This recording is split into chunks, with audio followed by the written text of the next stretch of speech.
from the city that never sleeps. 17 miles from Madison Square Garden, New York City. It's America at Night with Rich Valdez, America's favorite late-night talk program, featuring interesting guests from around the world and calls from across America. And now, here is your host, Rich Valdez.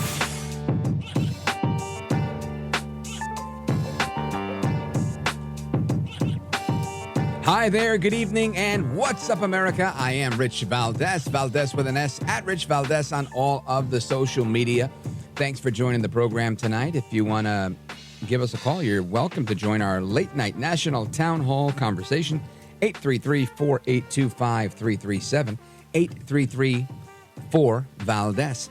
And, of course, tonight is Thursday. It is the Thursday night edition of the program. Joe Biden just wrapped up his primetime press conference. I believe it was dubbed the Big Boy press conference with his NATO friends there, trying to flex some muscle, saying, look, I'm really good at this.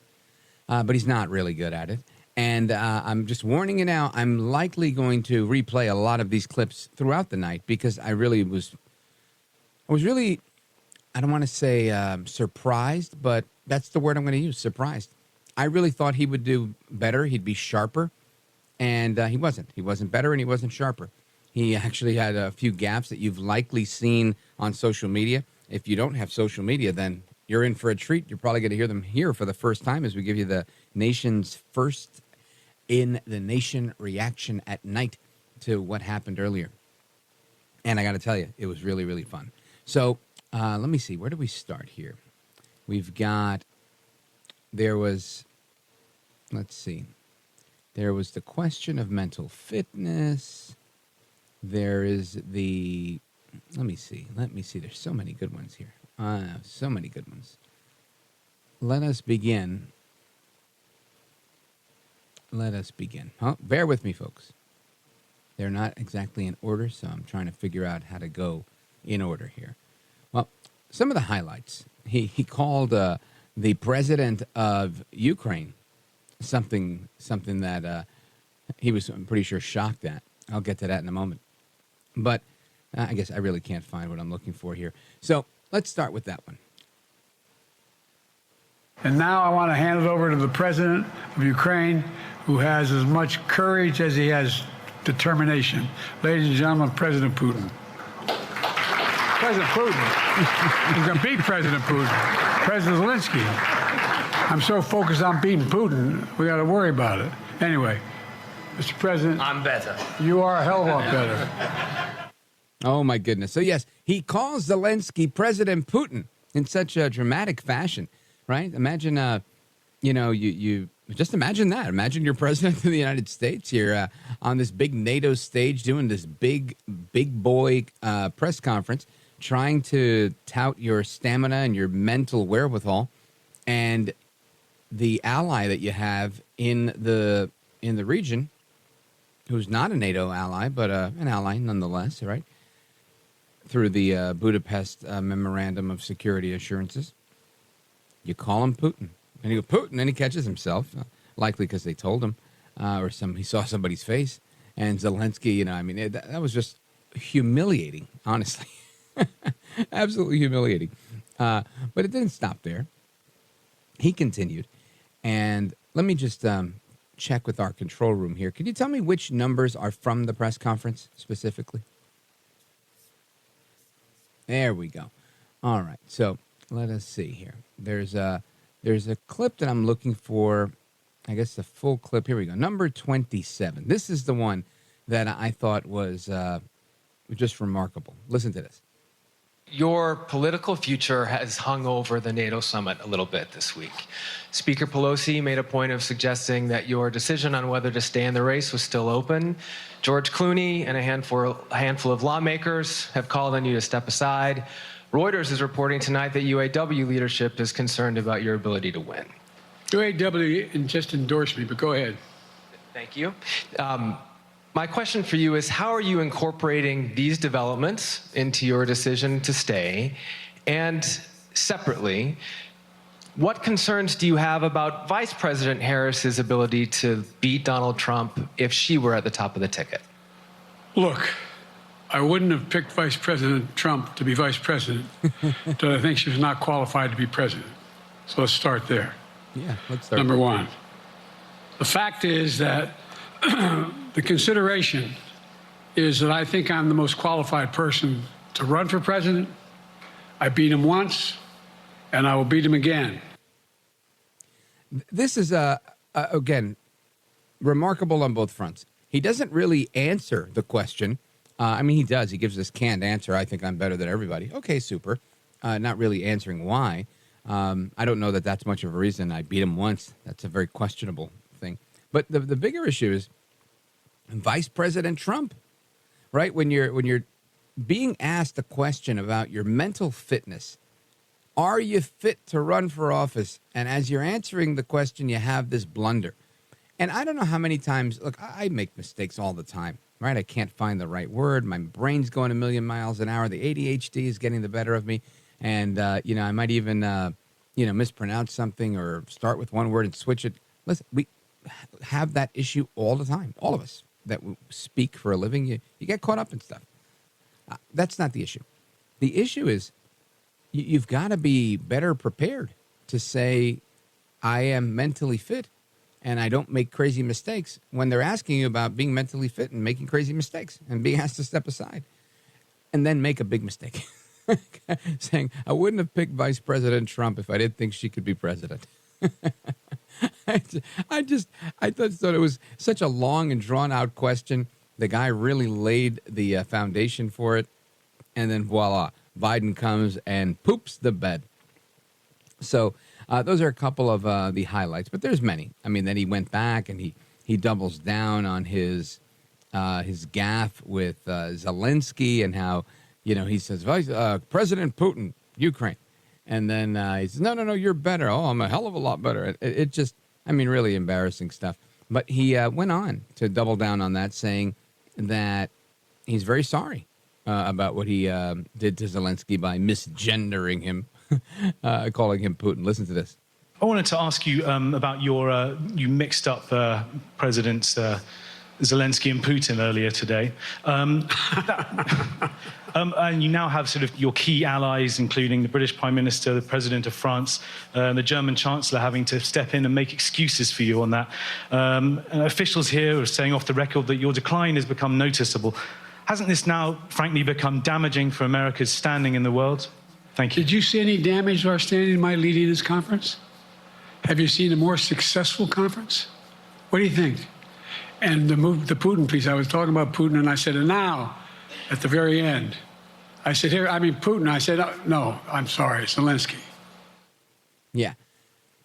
Maybe where Biden comes from, that's kind of acceptable to make that kind of mistake. Literally the guy that's invading your country, killing your people. I think 500,000 people have been killed, or some crazy number like that. And again, that could be my own gaffe. Maybe it's a different number, but I think that's what I read the other day. And just, I'm sorry, I called the guy President Putin. I mean, se supone, right? One would suppose. One would suppose that when you're president of the United States, you're operating at a way higher level. That you know who's who, you know what's what. You don't call yourself or call somebody else the commander-in-chief when you're the commander-in-chief.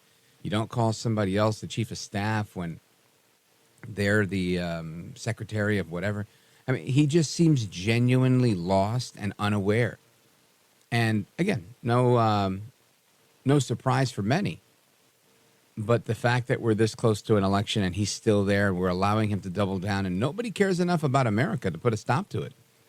And the only person that seems to care enough about it might be Barack Obama and his quest to get Biden taken out.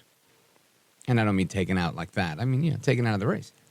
So I don't know. I don't know where we land with this, but I want to get some analysis on this and some reaction from somebody who has worked in the military intelligence and understands this region of NATO better than most. So when we come back, we're going to do that. Don't go anywhere. Plus, again, our phone number, if you want to join us, 833-4825-337, 833-4-VALDEZ. This is America at Night with Rich Valdez.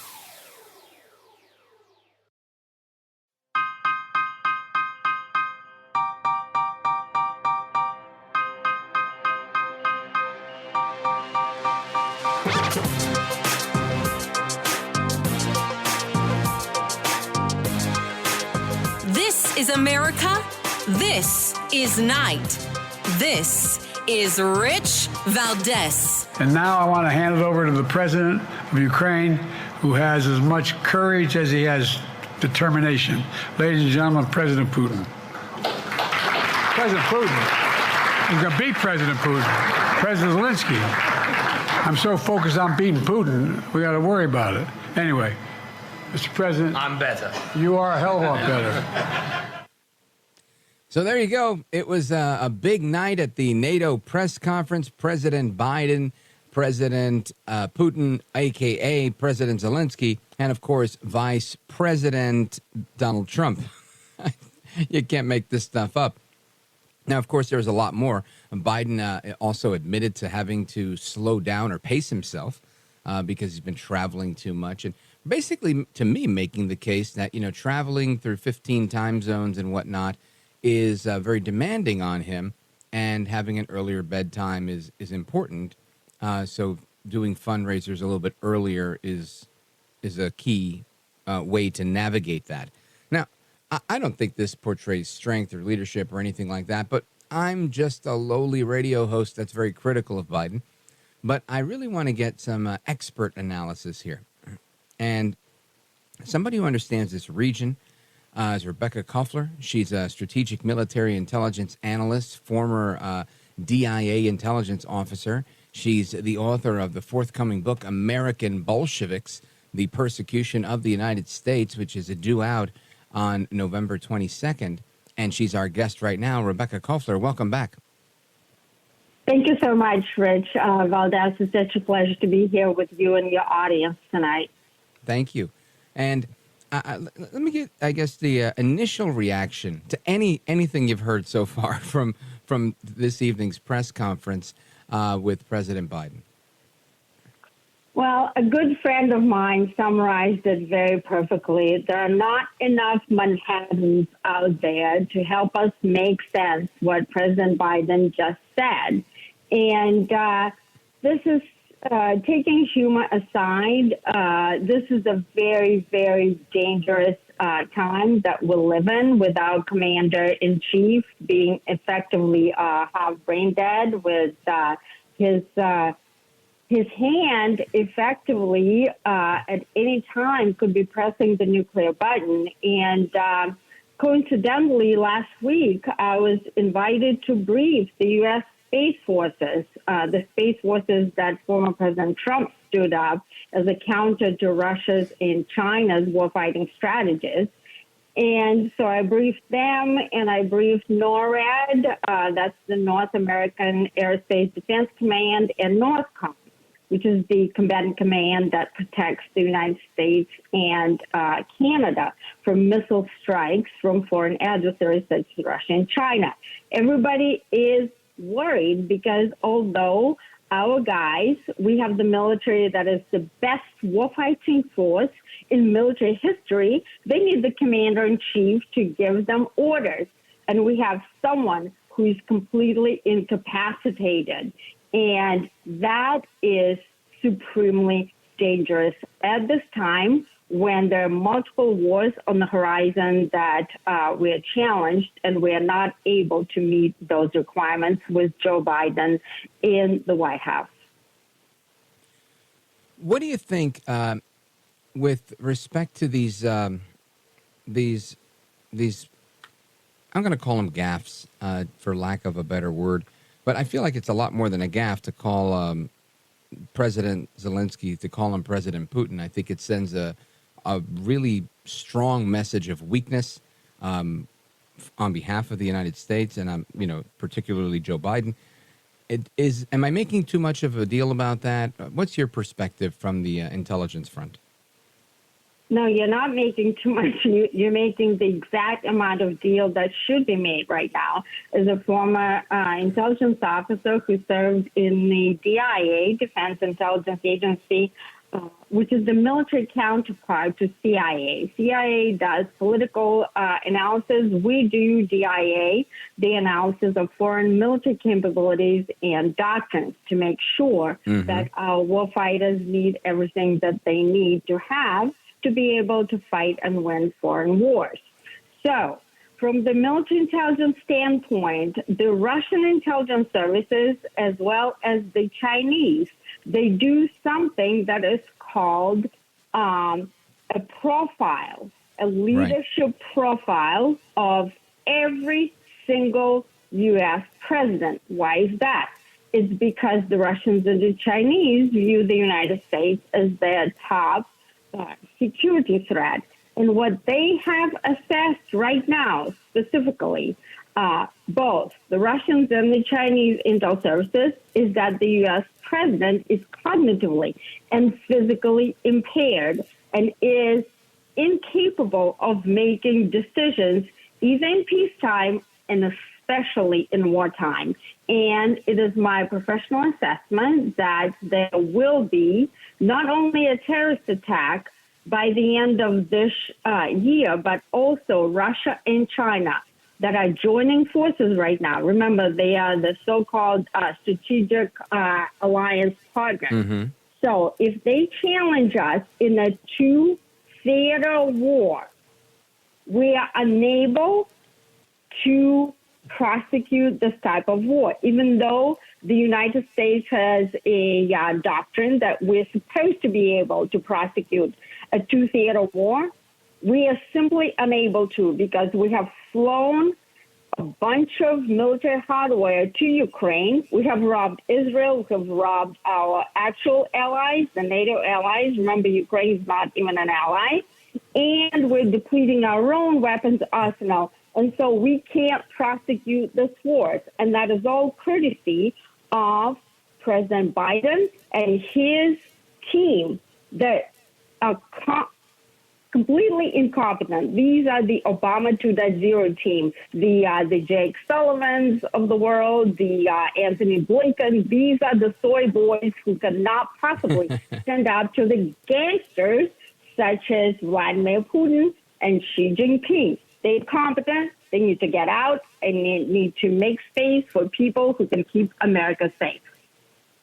Rebekah Koffler, I agree with you. And that's my concern, is that they would take this footage that everybody in the world just saw and use it for their own propaganda efforts to further compromise the United States. And that's what I would do if I were them. And just can repeatedly make fun of the United States and show how weak the country is, and do what they can to do what they do. I know a big part of it is posturing, and clearly it's going to be easy to do that when you have somebody like Biden in office. Folks, we're on with Rebekah Koffler.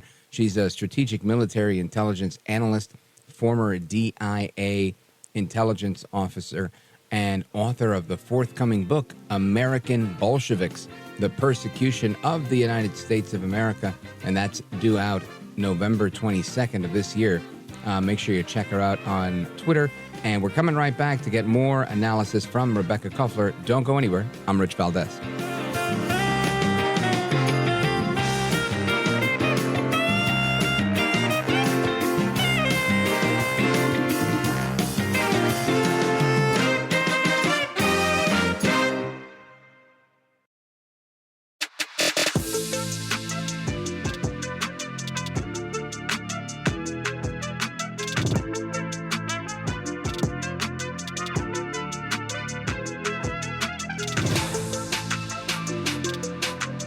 Well, thank you, Rich, and thank you for everything. I know you very well, and I listen, but I have a lot of people that listen, and they love your show, and I appreciate it very much. America at Night with Rich Valdez. My predecessor has made it clear he has no commitment to NATO.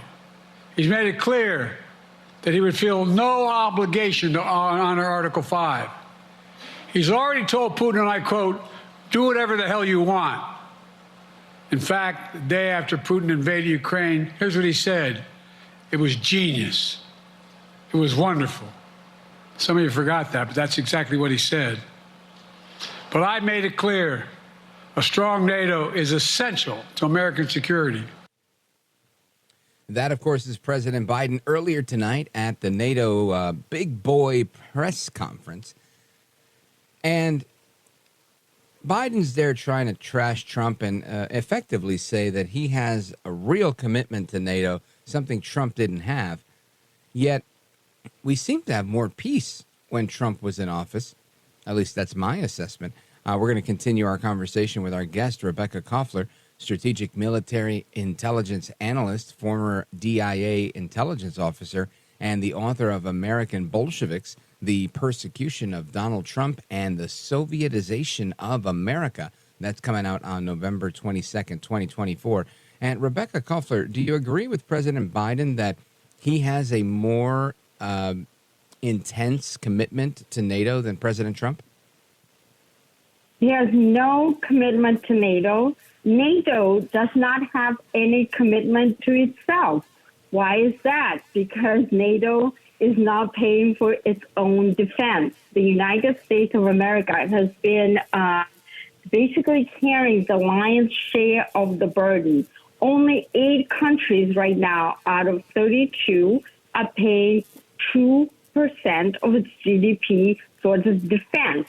Yes, Jens Stoltenberg, the Secretary General of NATO, said that 23 countries are on track.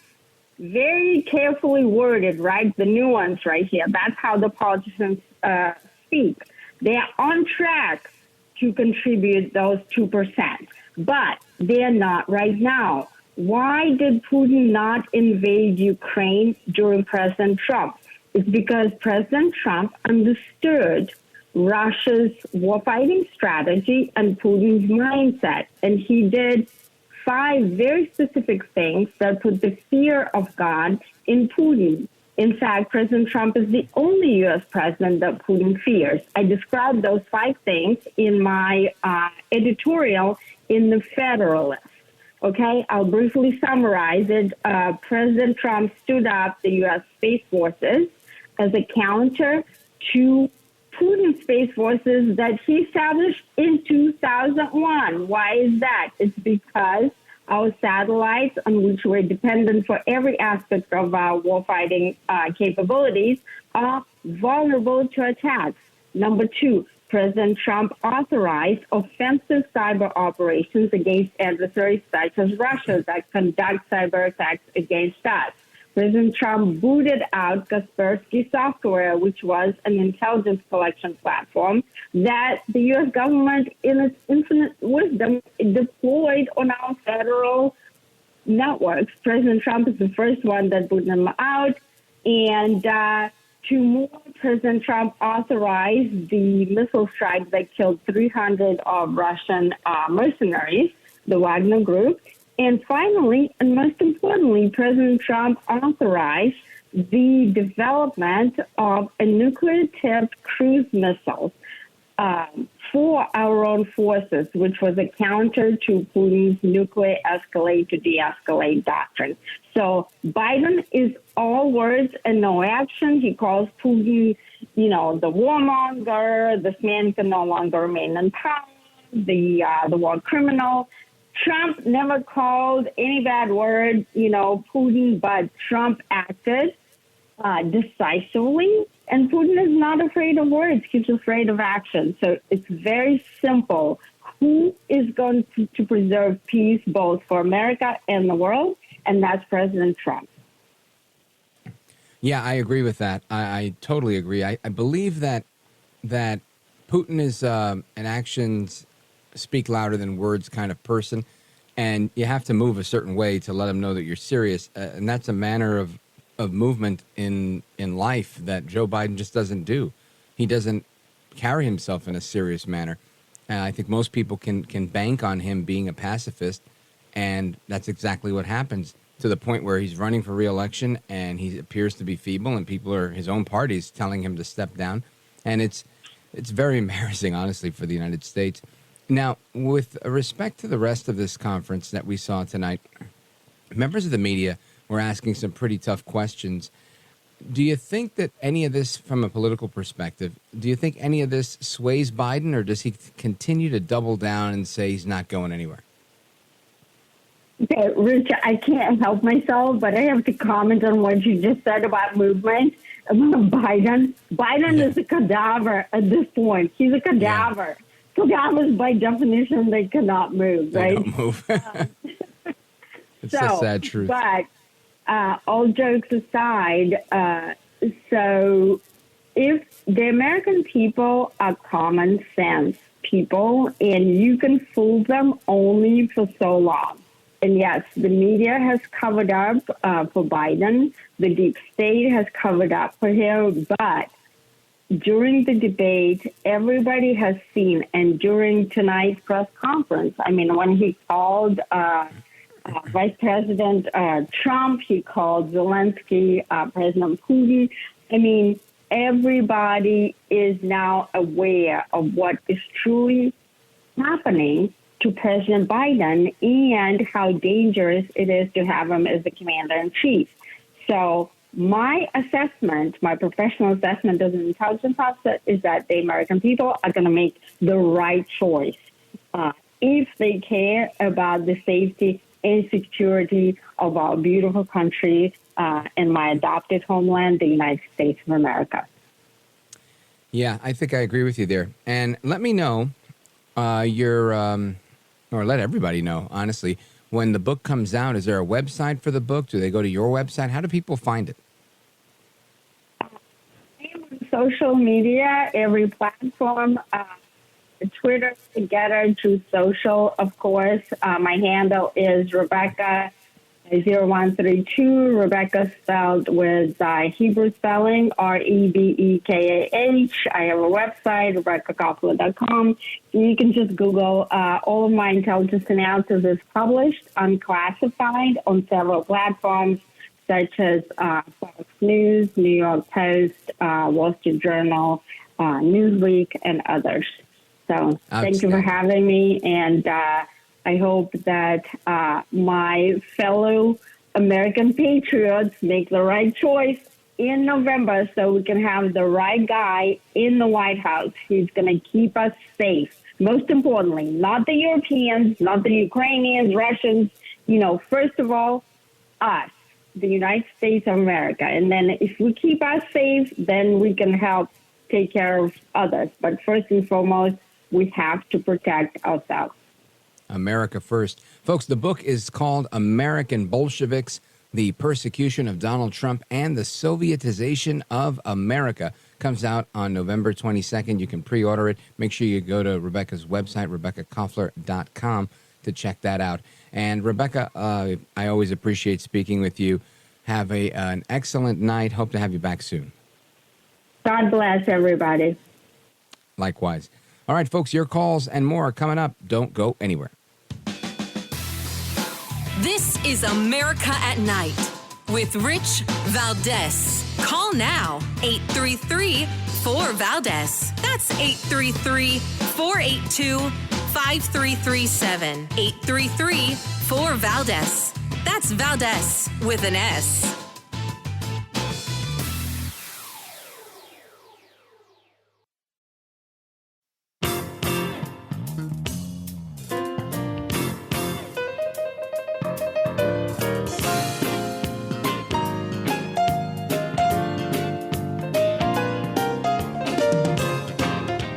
Call screener, who is a budding radio star, by the way. Richie Valdez is terrific. This is America at Night with Rich Valdez. You earlier explained confidence in your vice president. Yes. If your team came back and showed you data that she would fare better against former President Donald Trump, would you reconsider your decision to stay in the race? No, unless they came back and said, there's no way you can win. Me. No one's saying that. No poll says that. Which polls? Can we get him a feed for the show? Because we got a lot of polls. And I talk about him every day. Ay, bendito. I feel so bad for him when he says stuff like that. That's pretty embarrassing, right? This is Joe Biden at his worst here. I think every poll out there is showing him losing if the election were held today. What is Joe Biden talking about? Let's go to the phones. 833-482-5337-833-4-Valdez. Or maybe I should do it like in my whisper. 833-4-Valdez. Anyway, let's go. Let's go to... Oh, I have to go to the front of the line here. We got to go to David, San Francisco, California.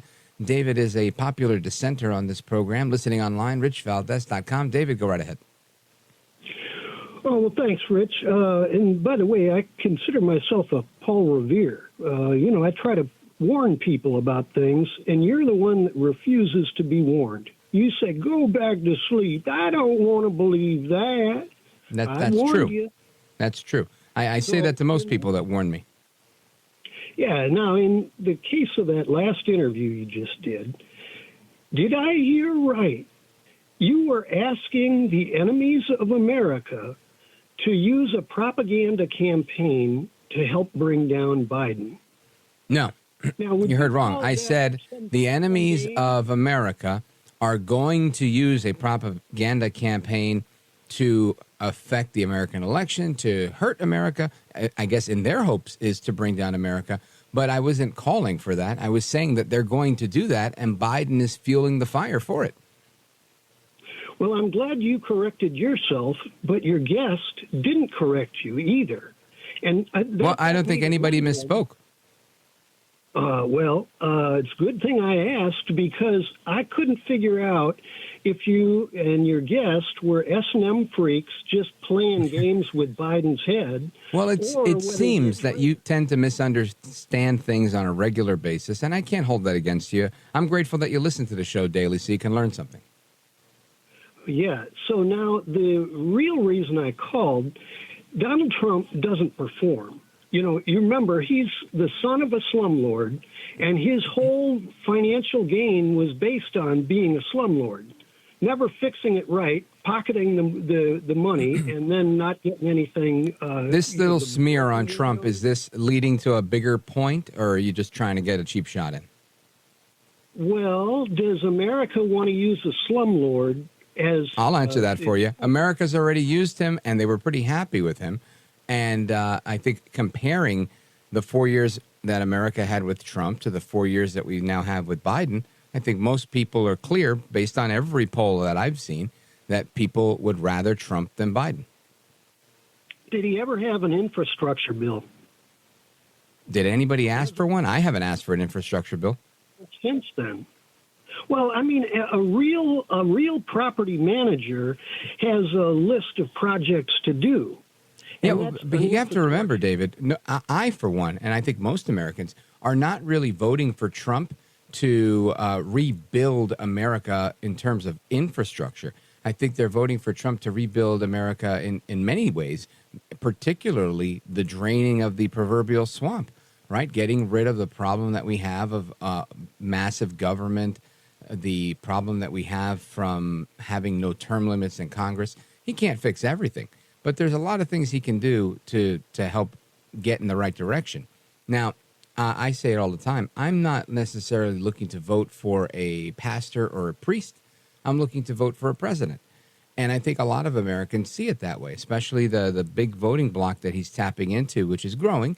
The African-American vote, in particular men, seem to be very happy with Trump because there's a lot that they can relate to. And they look back at his past performance as president, and they say, you know what, things were better then. So ultimately, I think those are the questions people are going to ask.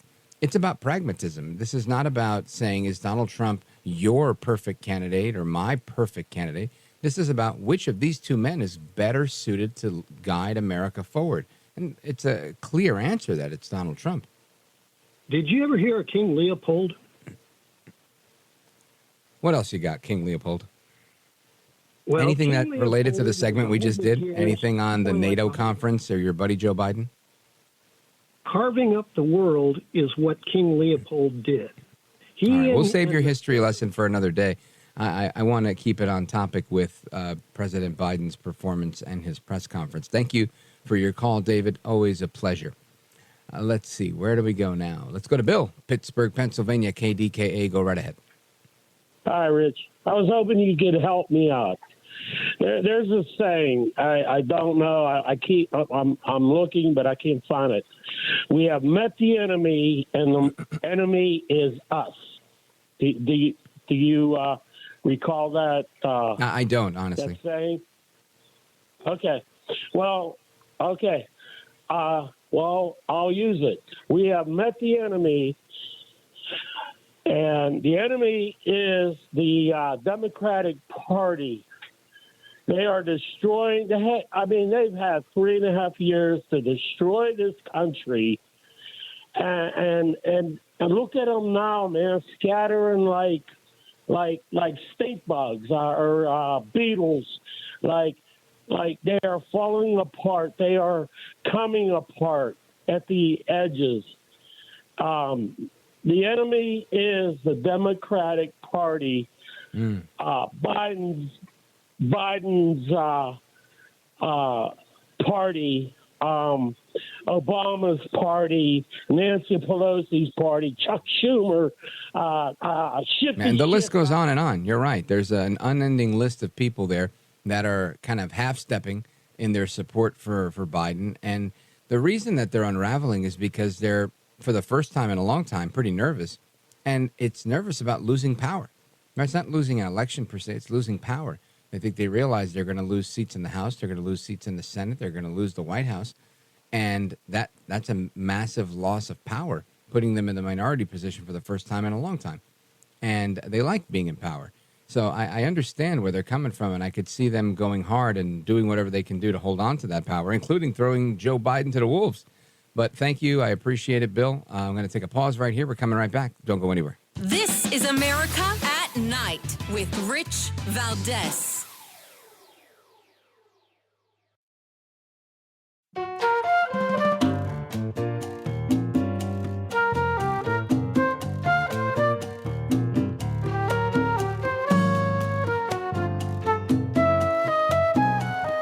America at Night with Rich Valdez.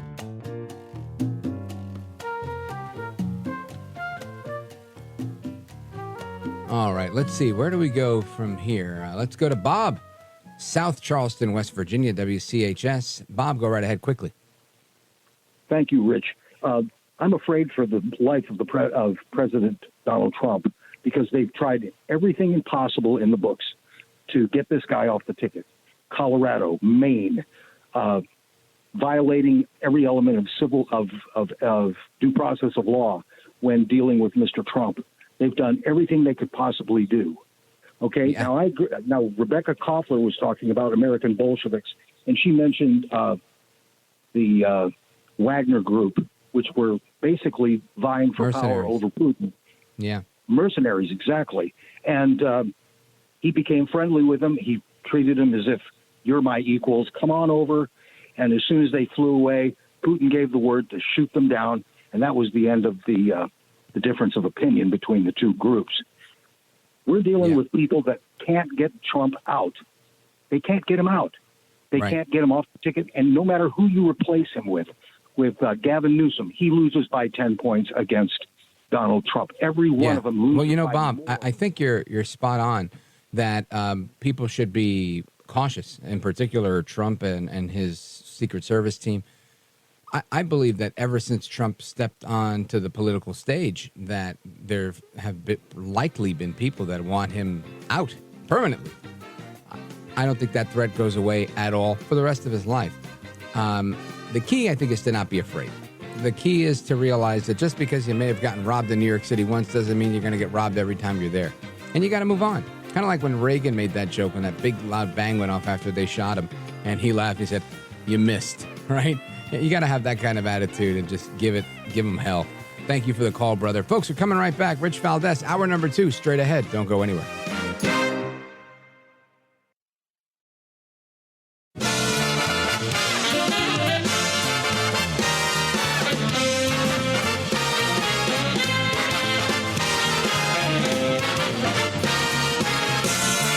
Live from the city that never sleeps.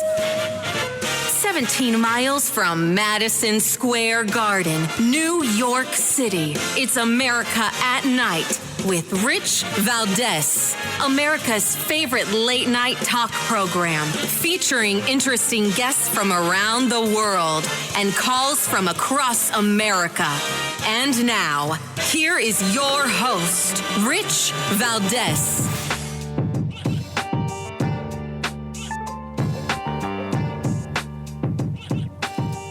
Hi there, good evening, and what's up, America? I am Rich Valdez, Valdez with an S, at Rich Valdez on all of the social media.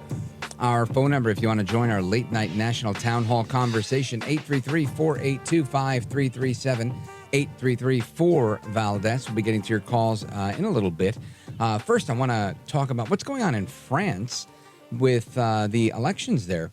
There is a report from Stuart Smith of NDTV. Check this out.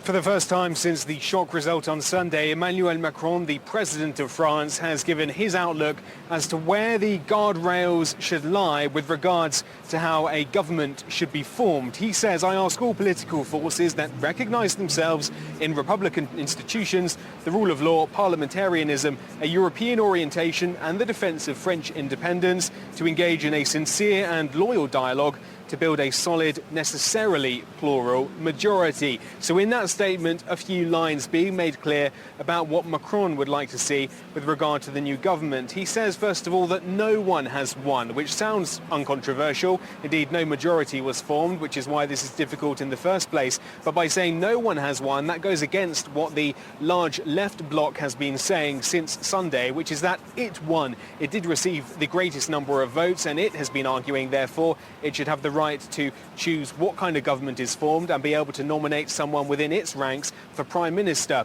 Another interesting thing that Macron said in his letter, Republican bloc, a signal that he would not be happy for a coalition to exist that includes what he describes as the far left, such as France Unbowed, nor the far right National Rally, the party that all this tactical voting was designed to prevent getting into government. And the final thing he suggested was that there will be a little time for the political forces to build these compromises. So no hurry, Macron is saying, to create this government, which necessarily will take a huge amount of debate to form. So that's the report again from Stuart Smith, NDTV, with the coalitions that Macron is calling for, the craziness that's going on, riots that were breaking out, just really lots happening in France. And to get to the bottom of it, I want to speak with America's psychiatrist. Yes, because that's crazy stuff. Why not bring in an expert, right? I want you to help me welcome our guest, Dr. Carole Lieberman, the terrorist therapist, America's psychiatrist. She's also just always up to speed on everything that's going on. Dr. Carole Lieberman, welcome back. Hi, fine, thank you. Excellent. So you heard this report. There's a lot happening with respect to the elections that just occurred in France. Give us your breakdown. Well, first of all, the reason why I'm particularly heartbroken about what is going on in France, it's two reasons, really. One is because I used to live in Paris, and so to see Paris become more and more destroyed over the years as more and more radical Islamists have crossed into France has been heartbreaking. And then this government, this election, that America needs to pay attention to. This isn't just something that's happening, oh, it's in France and that's too bad, everybody likes France. But no, this is more than that. What is happening in France is really what America is on the verge of. And that is, you know, again, this mass migration and by people who have these radical Islamist beliefs. France has been in trouble for a number of years. But this election really pushed it over the top. Macron essentially sold France down the river, or you could say down the Seine.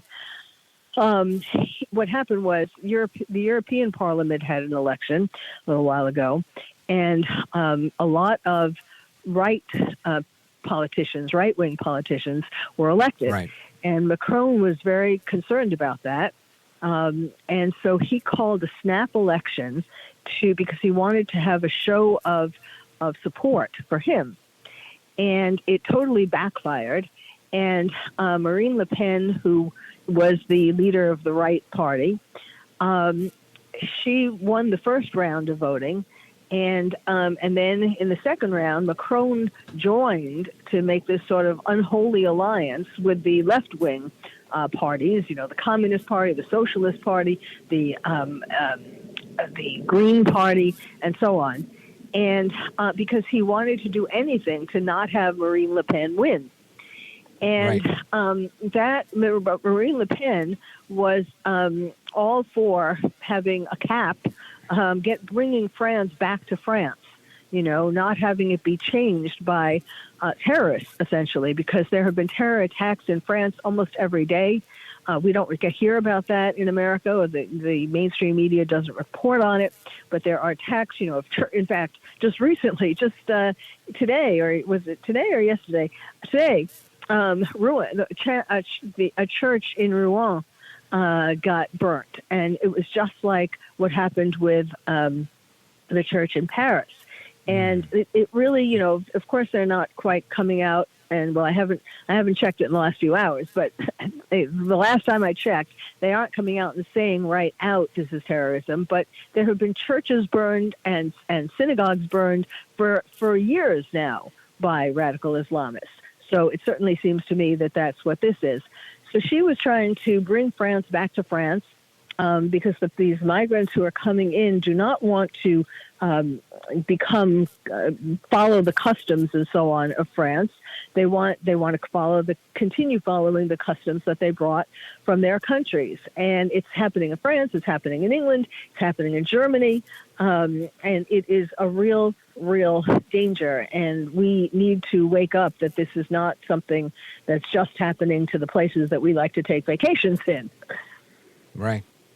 Yeah, it really is crazy what's going on. And we also saw similar in Germany, right, in the last couple of years, with the same thing with migration and how it changed, and it led to crime, and people were put in danger.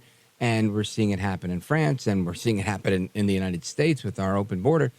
And now Jewish families are being urged to leave for Israel, Yes. just get out of France because there's so much anti-Semitism in the hard left.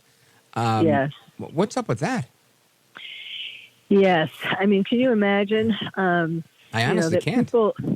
That people would rather move to Israel, where there is currently a war going on, than to be at risk in France because of all the anti-Semitism. And of course, it was the left parties who are the most anti-Semitic, especially the leader, who essentially won. And so it's very dangerous. When I lived in Paris, and I attended synagogue there and all that. There was some anti-Semitism then. But of course, it's gotten much worse. Now, one of the problems was that Marine Le Pen's father was anti-Semitic and was connected in sympathies with Germany. And that, for some people, they thought that she was the same. There was an appearance question. I mean, people had to be educated that no, in fact, she separated from her father because of his anti-Semitic views. But there was some confusion about that, and I think that affected some of the votes. But in fact, she was, not anti-Semitic, and it would have been safer for Jews if she had won. Unbelievable. Folks, we're on with Dr. Carole Lieberman, America's psychiatrist, and we're going to continue discussing the fallout of this result of the election in France, as well as a couple other topics I want to run by Dr. Carole. If you want to join the conversation, 833-482-5337. We might be getting to a call possibly in the next segment, if not after that. But stick with us. We're coming right back. This is America at Night with Rich Valdez. Call now, 833-4VALDEZ. That's 833-482-5337. 833-4VALDEZ. That's Valdez with an S.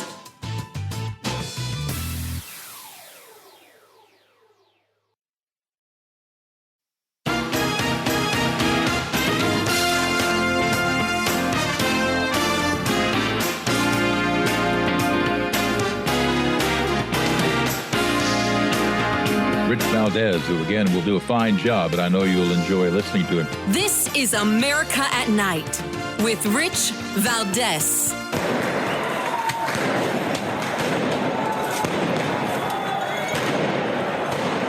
That is sounds of the riots that have been going on in France, resulting from these elections of the left taking over. And it doesn't seem to be getting any better. I mean, some of the violence might be quelled, but when the left takes over, things never really get better. Dr. Carole, welcome back. When you hear that, what are your thoughts of your beloved city that you once lived in? Oh, I'm not only heartbroken for France and especially for Paris, but you know, I just sends chills also because of this, the potential for this happening in America. You know, there were riots when they did the first round and Marine Le Pen came out on top, but then there were riots for the second round also, and those riots weren't because they were angry because they didn't win. They were like showing their strength, like, ha, we won, we're taking over France now. And it's never good. It's never good when there are these riots in France. They go all out. There are fires, cars, smashing buildings, looting, all kinds of things. And now, you know, Macron is saying he wants people to be friends and elect, make a government that is sort of full of compromises. Well, the left doesn't want to compromise, and he made a huge mistake. He sold France down the river by, siding with the left just so that he could stop Marine Le Pen from winning. It was such short-sighted decisions, and it was really awful. But we need to realize, that these kinds of things, especially with the open southern border and the open northern border and all that, and people coming into our country from these radical Islamist places, the same. We can't, pretend that it's never going to happen here. And, Dr. Carole, this is one of those things that you mentioned, and I think quite aptly, that this is something that we're seeing in France, and like I pointed out, we've seen in Germany in the past, and now we could potentially see that here in the United States. And it doesn't help, or at least it doesn't assure me in any way, to have Joe Biden on the NATO stage making crazy comments like the one he made about President, or what he called Vice President Trump, or even calling the president of Ukraine, calling him President Putin. Listen to this. I wouldn't have picked Vice President Trump to be vice president, but I think she was not qualified to be president. So let's start there. Now, I don't think he's qualified to be president. Absolutely not. Absolutely Isn't it crazy? not. Well, he's been giving signals ever since he surrendered in Afghanistan. He's been giving signs to our enemies that now is the time to strike, and that's when Putin went into. Where did Putin go into? Into Zelensky's country. Putin attacked after, and China is getting more powerful, and Iran, and all our enemies, North Korea. All our enemies are realizing that this is the time, especially if it's after 8 p.m. in Washington. He told everybody he goes to sleep. And so, it is just, I mean, he should never have been allowed to be on the NATO stage. That was I don't know who made that decision. And if of course he wanted to probably do it, but they should have stopped him. I mean, this is what more do we have to do to show people that there's nobody with a brain leading this country? Dr. Carole, this is, and I agree with everything you're saying, but this has been a bone of contention in the media for the last couple of days. There's been a lot of reports that colleagues of yours that specialize in neurology as opposed to your expertise in psychiatry have been visiting the White House, or at least one doctor in particular, and that he's displaying signs of whether it's dementia or Alzheimer's or even Parkinson's. And I just keep hearing more and more doctors say, look, whatever it is, he's not well. What's your take on this? Right. Well, I might have told you this in a previous interview. I don't really remember, but even if I did, it's worth saying again, and that is I said that Biden had, I called it encroaching dementia. And when he was in his basement running in 2020, I already called it back then. Yeah. And the way that I was able to do that is because I'm a forensic psychiatrist and do some cases where one's competency is at issue. And so I saw the signs right away, and I've been trying to tell people since then. And I even wrote a letter, an open letter that was published in American Greatness, saying that, inviting him to take a cognitive test, that I would give him a cognitive test. Of course, he never called. But yes, there is definitely something wrong. And it's been, in other words, I called it encroaching dementia in 2020, but it has encroached tremendously and at an increasing rate in the last month or so. You know, at, where was it? The first place I noticed was at West Point, where he gave the speech for the graduates.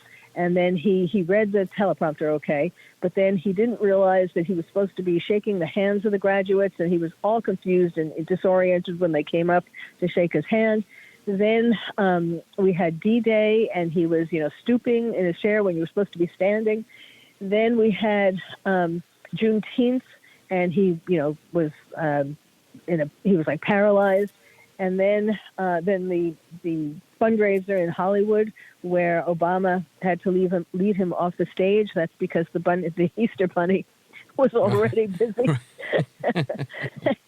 And so, I mean, we've been seeing in great succession, in quick succession, we've been seeing one incident after another where he shows that he's really decreasing in front of our eyes, losing it in front of our eyes. And, it's how we have to take some blame too, like how we're allowing a man with that kind of lack of cognition to be our president, to continue to be our president, no less to be voted in for another term. We have to take responsibility. This is horrible. It's really, talk about Macron selling France down the river. We're selling America down the river by not taking some action. 100%. I totally agree with that. And it's a shame. It's a shame because you're right. You did talk about it early on, as a lot of people did. I think we've had a lot of robust discussion on why is he hiding in the basement? What's he hiding? Why is he not facing public scrutiny? And I think now we know why. And it's gotten to the point where it's a lot more difficult to conceal, especially when I think his friends, his people don't want to conceal it anymore. They want it to be known so that they can get him off and maybe get somebody else in that could potentially win. I just don't know if it's going to happen in time. Who knows? But Dr. Carole, let everybody know how they keep in touch with you and how they could find out more about your work. Well, the best place to go to is terroristtherapist.com. And you can see videos, you can see my book, you can see my show, my podcast, Terrorist Therapist Show. Outstanding. Check out the show, check out the book. Dr. Carole, thanks for being with us. Folks, we're coming right back. Don't go anywhere. I'm Rich Valdez.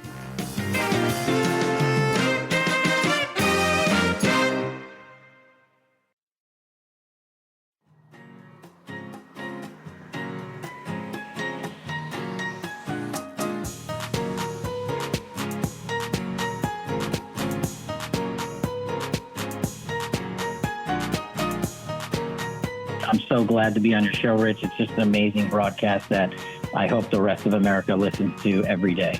America at Night with Rich Valdez.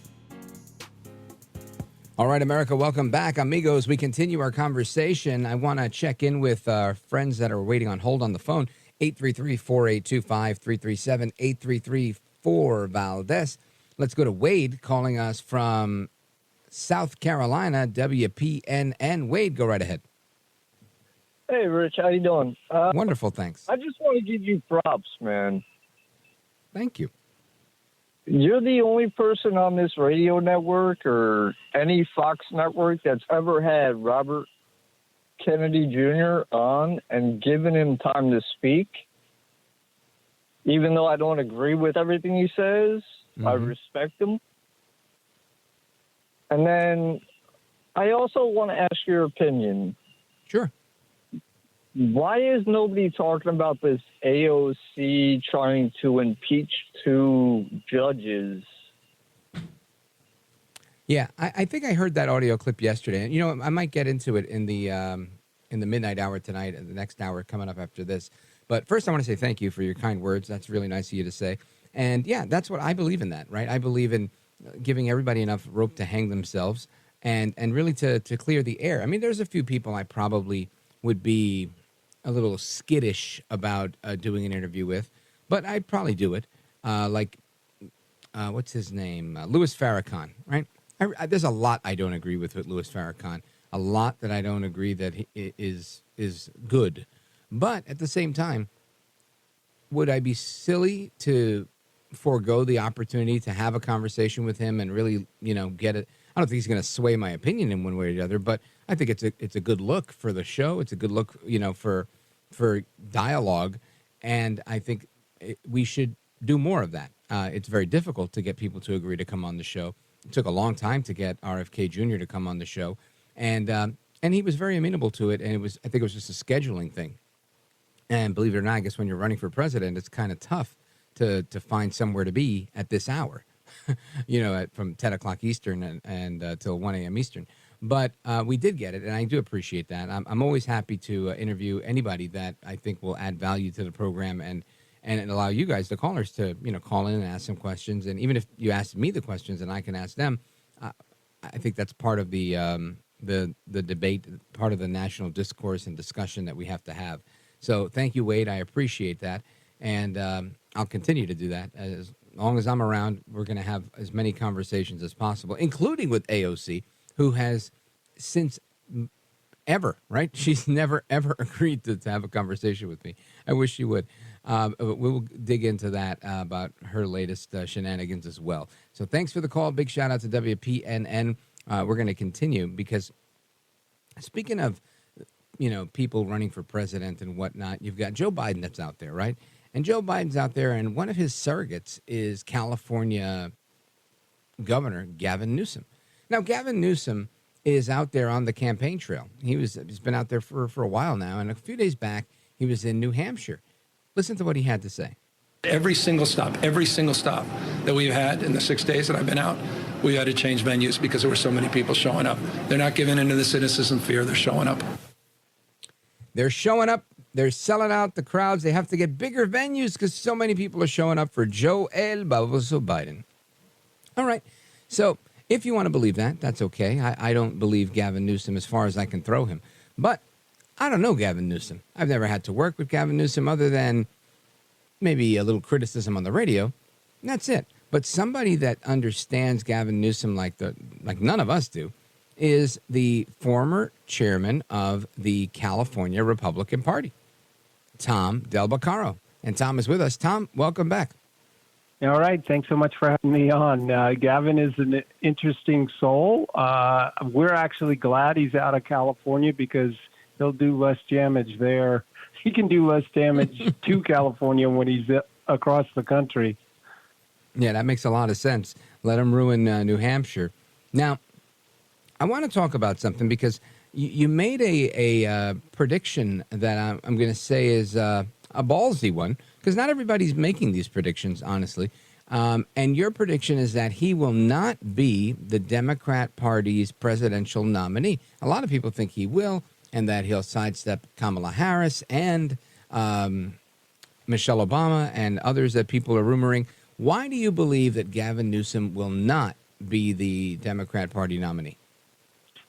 Well, we can tell that the Bidens want to hold on to this, but when it comes to if there was an alternative, the problem with Gavin Newsom is that California really is doing that poorly. I wrote about this at Fox News. You remember a year ago he was all over the news taking on DeSantis and being the mouthpiece for the Democrats, their attack dog, and then suddenly he disappeared from the stage. Well, what happened? Well, one, he had a terrible debate performance against DeSantis. The reality was that was the first time the nation had seen him for an extended period of time, and he didn't do well. What was that all about? If you can help me out here, because he wasn't announced to run for president. I know he was kind of angling for that. DeSantis was like, I want to run for president. I'm running for president. I didn't understand why either of them agreed to that debate. What was the backstory there? Well, I can't speak for DeSantis, but I can tell you that Newsom injected himself at almost every flashpoint politically for that entire year. So this was sort of a culmination for him. One more place to stick his nose in. Yes, and here's the future, and the future might be sooner than you think, because people had doubts about Biden back then. And so for him, it was this opportunity. And at the time, I gave him credit during that entire year with all the shows I was doing. Look, you got to give the guy credit for self-promotion. But once he got to that stage, he's not a good debater.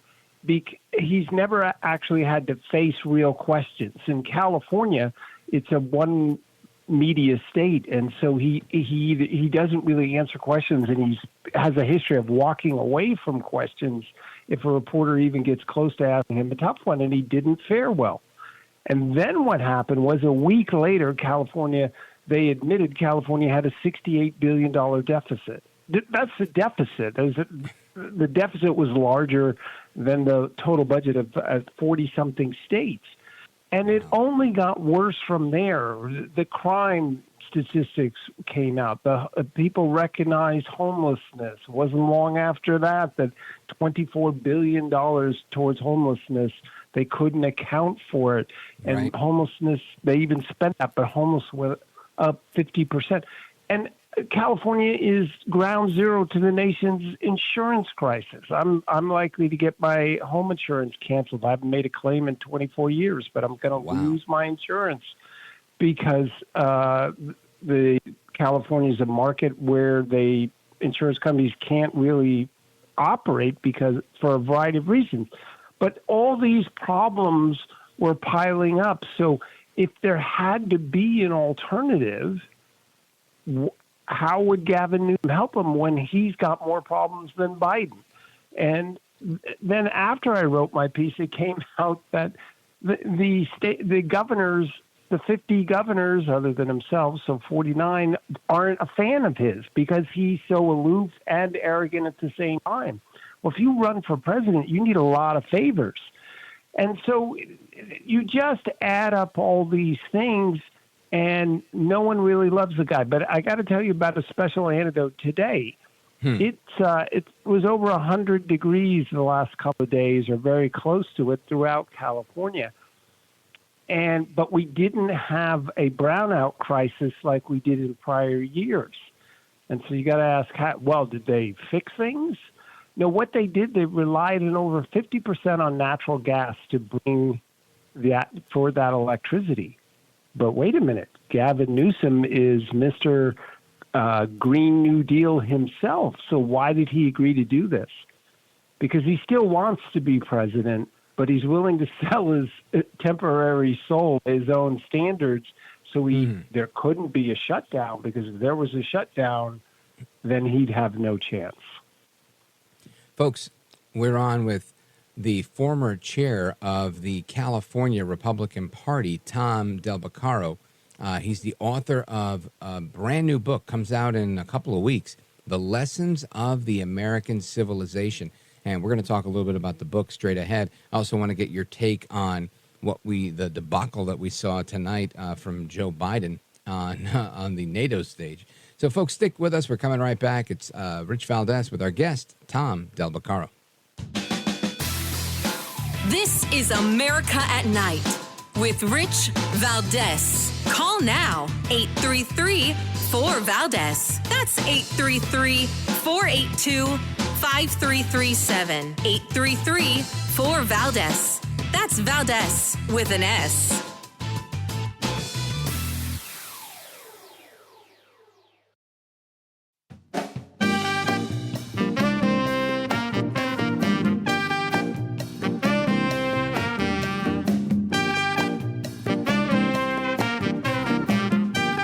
The best guests, the best opinions. This is America at Night with Rich Valdez. how can you reassure the American people that you won't have more bad nights, whether they be on a debate stage or it's a matter of foreign policy? Well, I tell you what, the best way to assure them is the way I assure myself. And that is, am I getting the job done? Am I getting the job done? Can you name me somebody who's gotten more major piece of legislation passed in 3.5 years? I created 2,000 jobs just last week. So if I slow down, I can't get the job done. That's a sign that I shouldn't be doing it. But there's no indication of that yet. None.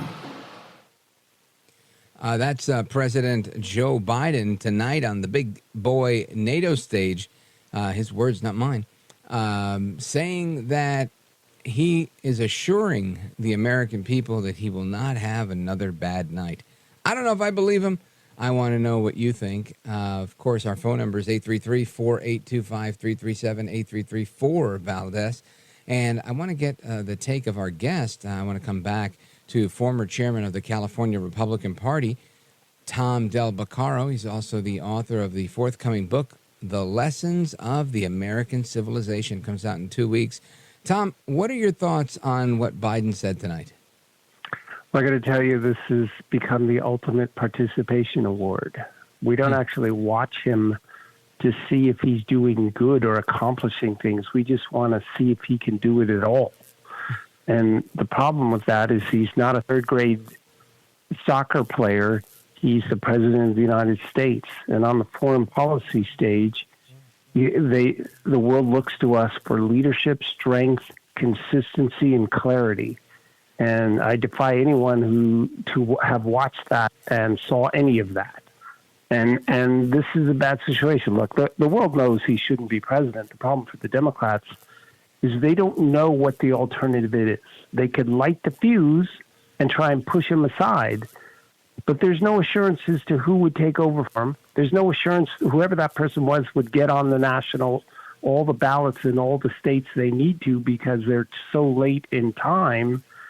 And so they don't know what the outcome would be. And of course, this is their own choosing. They didn't really want to have a primary process. They made it so that Biden would not face competition, that he wouldn't have any debates. They could have found out all of this a year ago, but they chose not to. And so now they're in between a rock and a hard place of their own choosing. Yeah, it seems that way. And I don't think Biden's really swaying anybody on any side of any aisle on whether, he's going to have better days to come.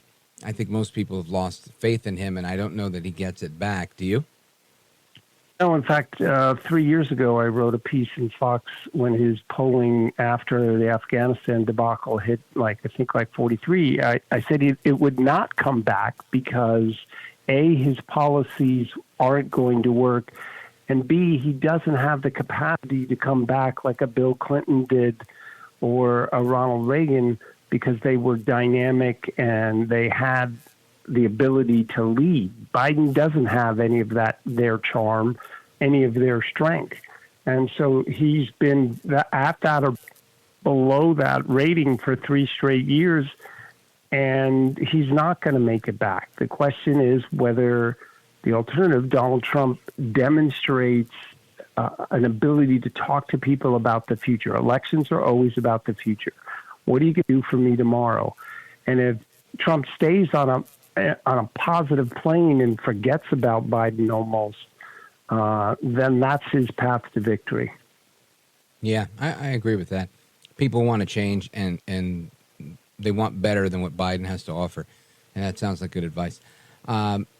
I want to talk about the book. I'm going to take a quick pause right here and then come back and talk about the book. Folks, our guest is the former chair of the California Republican Party, and he is the author of the book. Tom Del Baccaro has written The Lessons of the American Civilization. It comes out at the end of this month. You don't want to miss it, and we're going to talk about it straight ahead. Don't go anywhere. This is America at Night with Rich Valdez. Call now, 833-4-VALDEZ. That's 833-482-5337. 833-4-VALDEZ. That's Valdez with an S.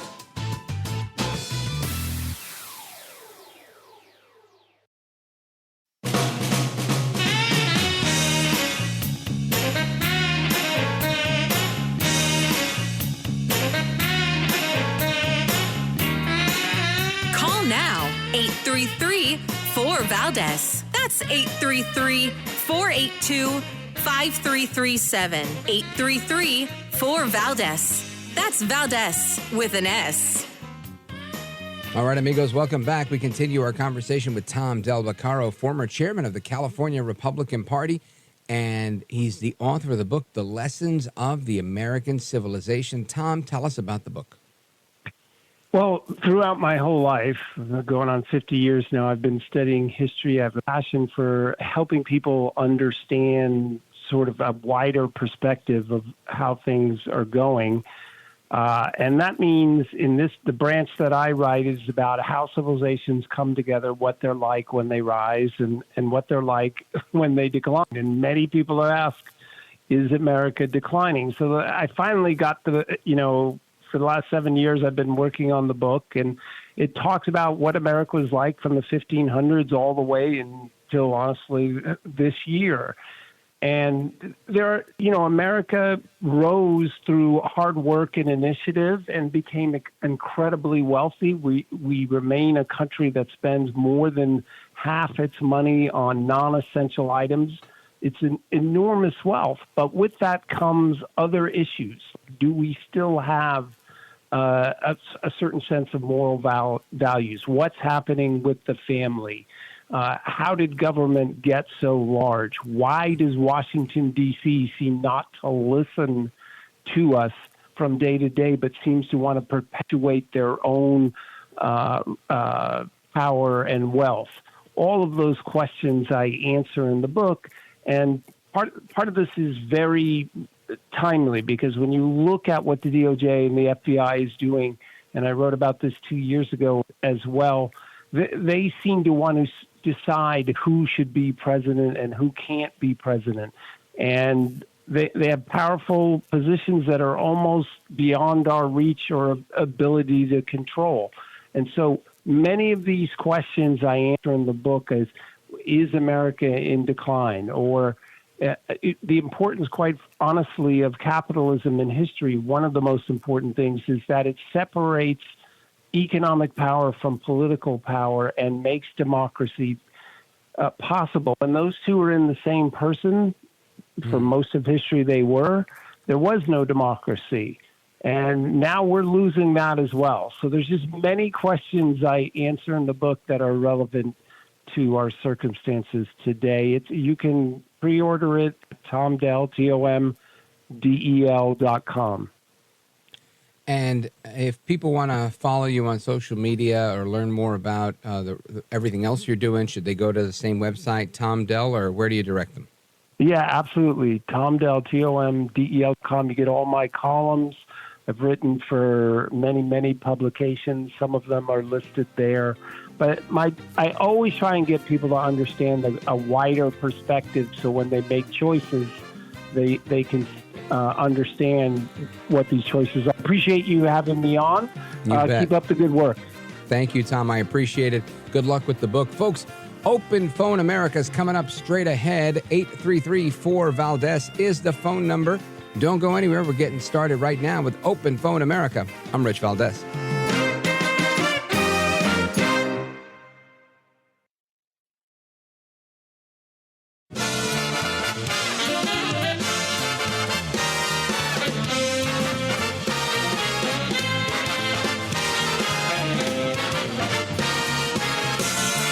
Live from the city that never sleeps.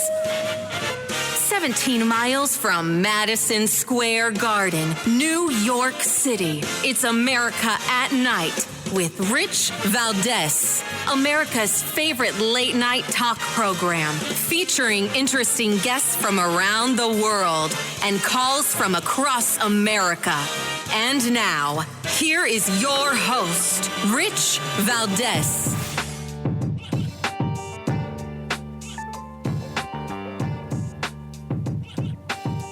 Hi there, good evening, and what's up, America? I am Rich Valdez, Valdez with an S, at Rich Valdez on all of the social media. Welcome to hour number 3 of the program. It's a time-honored tradition that we call Open Phone America, and looking forward to having conversations with Americans all across the fruited plain. The phone number is 833-482-5337, 833-4-Valdez. And we're going to jump into some calls in a moment, but a couple of headlines I want to share with you. We've got Biden mixing up President Zelensky and President Putin's names. While the guy standing right next to him, he called him President Putin. We'll get into that shortly. Democrat Congresswoman Hillary Schloten has called for Biden to exit the presidential race. Hillary Clinton has warned Democrats that they can't force Biden out and made a joke that it's like taking the keys away from your older parents. Wow. Sounds real. Sounds true. Difference is my older parents never had the nuclear football keys and the keys to the kingdom, right? Unbelievable. Then Nancy Pelosi is now apparently moving behind the scenes to get Biden to reconsider his presidential run. A radio station in Milwaukee is now admitting that it edited the interview they did with Joe Biden at the request of the campaign. How about that? And let's see. The Trump legal team is saying the conviction, the guilty verdict that was entered against him for the NDA case in New York City was tainted, and they're challenging that. Actress Shelley Duvall has died at the age of 75, and a couple other things here we'll get into in a moment. But lots going on. So I want to get your thoughts on a lot of this stuff, and also on how you think Biden's doing. I see calls are coming in on line 7, lines 1 through 6 are jam-packed. We got 8, 9, 10 that are open if you want to get in, but with that many people on hold, we'll get the calls pretty quickly. And again, if you want to join us, the number is 833-482-5337. Now, quickly, before I get into this, there was a clip of the Biden stuff that I wanted to play for you, which was Joe Biden. He is on the NATO stage trying to make the case for himself, saying that, look, I am thriving. I am energetic. I am spry. I am virile. I am ready for this job. I'm equal to the task. And that's why I like to go to bed early. And that's why I need more sleep. And he just kept going on and on about this. And we've got a clip, and it's not taken out of context. We've got the full clip for you so that you can hear all of it. And I want you to listen to this. It's about a minute long. I don't remember what number it is, but do we have it ready, Count Delacula? All right, listen to this. Presidency is the most straining job in the world, and it's 24/7. How can you say you'll be up for that next year, in 2 years, in 4 years, given the limits you've acknowledged that you have today? The limits I've acknowledged I have? There's been reporting that you've acknowledged that you need to go to bed earlier and your evening around 8. That's not true. Look, what I said was, instead of my every day starting at 7 and going to bed at midnight, it'd be smarter for me to pace myself a little more. And I said, for example, the 8, 7, 6 stuff, instead of starting a fundraiser at 9 o'clock, start at 8 o'clock. People get to go home by 10 o'clock. That's what I'm talking about. I'm not talking about, and if you looked at my schedule since I made that stupid mistake in the campaign, in the debate, I mean, my schedule has been full bore. I've done, where's Trump been? Riding around in his golf cart, filling out his scorecard before he hits the ball? I mean, look, he's done virtually nothing. So, number one, what was the big mistake? I think the big mistake was agreeing to do an actual debate. And number two, what is Trump doing? All I could say is Trump is still doing what he's doing. He's campaigning. He's doing what he's always done, not the least of which is challenging Biden to a game of golf, which he won't even accept, right? His answer was kind of like, no, we're not doing that.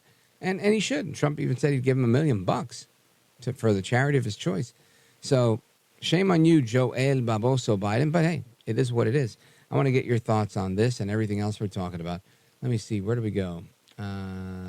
Let's see. We got this one. We got this one. Let's go to Helen, Rapid City, South Dakota on KOTA. Your thoughts on Trump and Biden? Go right ahead. Well, I think it's egregious that Trump's family is behind him and not, not stepping away from running for president. I just think that they know what his mental health is like, but yet they're not. You're saying Trump's family or Biden's family? Oh, I'm sorry, Biden's family. I'm Yeah. sorry, Biden's family. They should. I don't understand them unless they like those luxuries.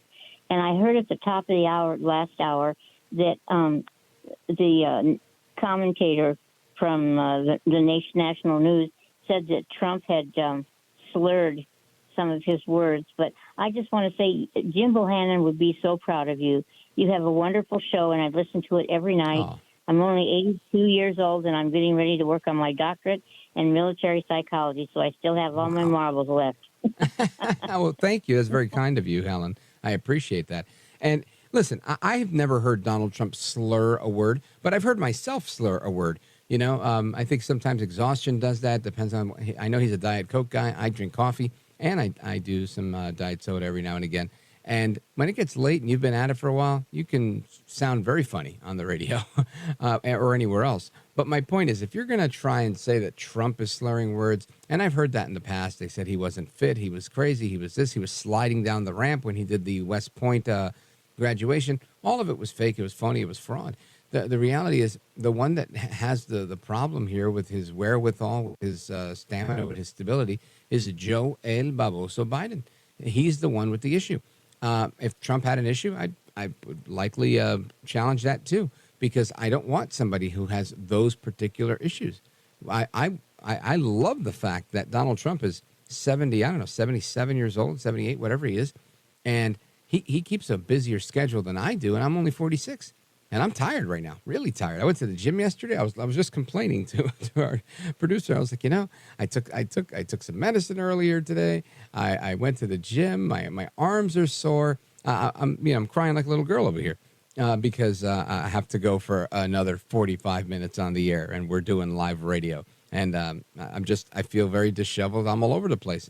So I could just imagine being in my 70s and being as sharp and committed and on top of things as Donald Trump is. God bless him. The guy's, I'm going to call him a freak of nature, right? You just don't find too many people that age that are that sharp, that feel that good. So I think America's lucky to have him. Joe Biden, on the other hand, we'd be lucky to watch him leave, right? We'd be lucky for him to say he did his one term. He's happy to step aside. He's happy to coronate Kamala Harris as the first woman president. On top of that, he could take credit for saying she's the first woman and African-American president. That could be part of his legacy.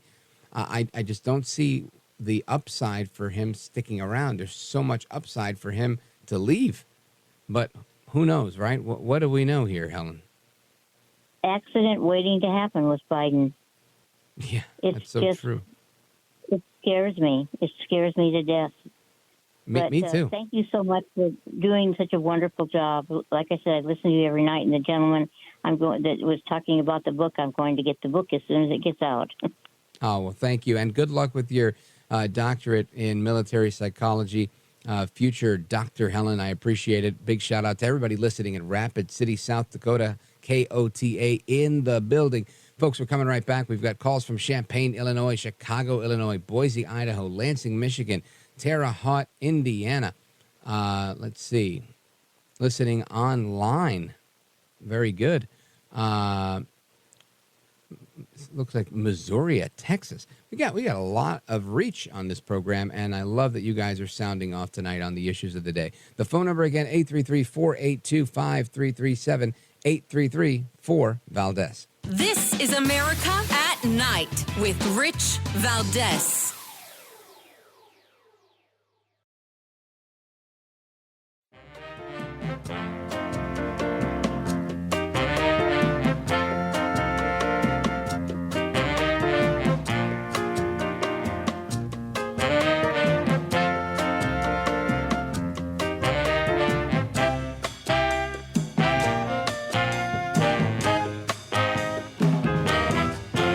No hair, no care, and live on the air, it's Rich Valdez. It has made me want to rethink a lot of the Biden biography. I still can't believe he ran for president in the first place, given that his family was in crisis. in 2018. You look at what has happened. I can't believe he put his family through this. And now looking at his behavior now in clinging to this, I think the entire narrative on Joe Biden is going to change, in that he's always been, everything has been about his ambition, and his ambition comes first. Well, that's not surprising of most politicians. It does sound accurate. And, of course, that was the voice of Chuck Todd. You know him from Meet the Press. That was on his podcast. I believe it's called the Chuck Todd Cast. And I believe, I don't know, lately, he's probably wiping the floor with me now. But I remember looking at the rankings once in my podcast, This Is America with Rich Valdez, which is on a brief hiatus for the summer. It's coming back, though. I'd beaten him, and that's how I know it's called the Chuck Todd Cast. But anyway, he says it's bad. It's bad that everything is about Biden's ambition, this blind ambition, this bloodlust, right? To win and to have power and to have legacy and whatever. And I would say that's, probably an unfair thing, just because I think most politicians operate from that same place. But it doesn't change the fact that we have to ask ourselves, what is wrong with this picture, and why is this happening? Right? Why is there this old man that is clearly senile, dealing with issues that are related to possibly dementia or Parkinson's? Why are they not being addressed? Why is he still out there? Well, I don't know if we know the answer to that, but we're going to get your thoughts on all of that. Let us go to Brody, Pittsburgh, Pennsylvania, KDKA. Brody, go right ahead. Oh, my God. Listen, how you're in awe of Mark Levin, I am with you. I just want to tell you that, seriously. It's like every time you talk to me, I'm like, oh, my God, Rich Valdez. I listen to you every night, and we're very lucky we have you on the air here in Pittsburgh, because somebody named George Soros bought Odyssey and took another show that I really like, that is not in competition. You read, I think I talked about it. They took it off the air. They better not take you off the air. I'm telling you. I would hope not. Right now. And I thank you for your kind words. It's very nice of you. Yes. And Donald Trump's coming to Pittsburgh on Saturday, so I'm going to go see him. I'm going to be there. It's a lot of rules and regulations. It's going to be great. And the same day that he's coming to Pittsburgh, Joe Biden is coming to Pittsburgh, too. Really? And wow. Yeah, it's really weird. She's speaking at the Italian, the White House announced that she's scheduled to arrive in Pittsburgh, and she's the same day, and she's speaking at the Italian Sons of, I don't know. I don't think anybody's going to really be there. Do you remember, Brody, when Jill Biden, First Lady of the United States, when she spoke at a I forget it was some sort of national Hispanic conference, and she basically in one fell swoop called the entire audience like a bunch of different types of breakfast tacos. She said, I feel like I'm looking at a wide variety of breakfast tacos. It was absolutely bizarre and offensive, and yet here they are. They're still at it. She's a gaffe machine just like him. I don't know. The place, I had to get my sources here, the Italian Sons and Daughters of America dinner in Pittsburgh at 5 p.m. I don't know where it is. I was born in an Italian neighborhood, Jewish on my mom's side, Jewish Christians Unite, that kind of thing. But it's just unbelievable. And I'm telling you right now that after that debate and all the stuff that Joe Boboso Biden, after the terrible performance of the debate, I kept listening to this area where it sounded like 16 people were screaming, Joe, Joe, Joe. It was just so sad and so pathetic. So I'm broadcasting on a lot of, 100,000 watts of power. Just be peaceful to everybody. Everybody has their own views and everything like that. I don't want people twisting around, but it's going to be really, really exciting seeing Donald Trump for the first time. This is, I just admire the man. And you know how you say you're slowing down at 46? I'm at 56. I feel great, but just never give up what you do. What you do every night on the airways means so much to Americans and so much to me. And you followed good shoes with Jim Bohannon. And I'm telling you right now, you're a good man, sir. Thank you, Brody. That's really kind of you. It really, really couldn't have picked a better night to tell me that, honestly, because I am so out of it tonight and had a really rough start at that top of the 10 o'clock hour. I couldn't find all my notes. Things were all over the place. So, those things tend to get in my head a little bit. But thank you, Brody. I appreciate it. I really do. It means a lot to me. And we're going to continue our journey across the country. Let us go to Ken, Lansing, Michigan, WILS. Ken, go right ahead. Rich, as always, a great show. I want to give a high five out to Helen, the 83-year young lady from South Dakota. Joe Biden in 2 years, if he would dream to be able to communicate like her and be that articulate. So God bless you, Helen. Amen. I'm 15 years shy of that, so I pray I could be that articulate and that well-spoken at that time, if I'm even still kicking on the top of the ground. I'm right there with you, brother. Right there with you. I'm hoping that I could call talk radio when in my 80s and say I'm getting my doctorate degree. That'll be the day, right? Tell me, what are your thoughts with this whole Biden debacle tonight? Am I being too rough on Joe Biden, or is he a disaster? I lived in Texas for a while, and we had some Latino workers on the job sites. I'm a carpenter, and I learned a little lingo from them. And hopefully I'm saying this right. Joe, a.k.a. El Idioto Biden. It's close enough. It's close enough. What do you think was the worst moment of idiocy that he had tonight? Was it calling Zelensky Putin or calling Kamala Harris Vice President Trump?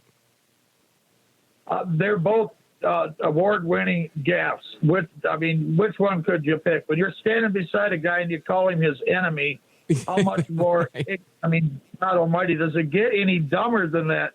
And then he said last week, I'm the first black vice president. Love that. You can't make this stuff up, Ken. Oh, man. Thank you for the call, brother. Big shout out to Lansing, Michigan, WILS. And Ken, I always appreciate hearing from you. Let me see. Where do we go from here? Not a lot of time, so maybe I won't go to a call just yet. We'll come back to your calls momentarily. But I will remind you that if you ever miss any of the shows where I am kicking butt and we have excellent interviews and all that stuff, and you want to share it with somebody or even a particular segment, right? Whether it's a political segment or a lifestyle segment, or we're talking to a shrink about some sort of neurodegenerative stuff, whatever it is, and you want to share that with somebody, send it to them via text message or through, one of your social media sites. Just go to the website, richvaldez.com. That's Valdez with an S, richvaldez.com. You can check out all the shows there. You could subscribe to the podcast. You could stream it from there. We've got everything on there, richvaldez.com. Folks, don't go anywhere. We're coming right back.